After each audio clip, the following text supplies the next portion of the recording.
the best number 10 in the world. আমার target ছিল সেরা খেলোয়াড়দের নিয়ে আসা। এটা সব সময় সম্ভব না, কিন্তু আমরা তা করতে পেরেছি। যখন যোগাযোগ শুরু করেছিলাম তখন তার অন্য ক্লাবের সঙ্গে চুক্তি ছিল, কিন্তু আমরা ধৈর্য ধরেছি, ধৈর্যের ফলও পেয়েছি। টেলিভিশনের সাক্ষাৎকারে মেসি যখন ঘোষণা দিল যে মায়ামিতে আসছে, আমরা আবেগ আপ্লুত হয়ে পড়েছিলাম। গেল ১৬ জুলাই আনুষ্ঠানিকভাবে মায়ামির দর্শকদের সামনে আসেন মেসি। তার পদার্পণে ফ্লোরিডার ফোর্ট লডারডেলের ডিআরভিপিএনকে স্টেডিয়াম হয়ে ওঠে উৎসবের মঞ্চ। সমর্থকদের এমন আনন্দ দেখে বেকহ্যাম বলেন, ৭ বারের ব্যালন ডি'র জয়ী ফুটবল বিশ্বের সবচেয়ে বড় তারকা।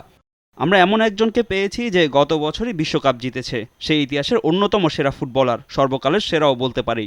বেকহ্যামের দাবি, মেসির আনভেইলিং দেখেছেন সারা বিশ্বের প্রায় ৩.৫ বিলিয়ন দর্শক, যেখানে রোনালদোর সৌদি ক্লাব আল নাসরে আনভেইলিংয়ের দর্শক ছিল প্রায় ৩ বিলিয়ন। যদিও বেকহ্যামের দাবিকে মানতে নারাজ রোনালদো ভক্তরা, কিন্তু সেসব আপাতত কানে তুলছেন না সাবেক ইংলিশ ফুটবলার। তার দৃষ্টিতে LM10-এর জনপ্রিয়তাই বেশি, তিনিই সেরা।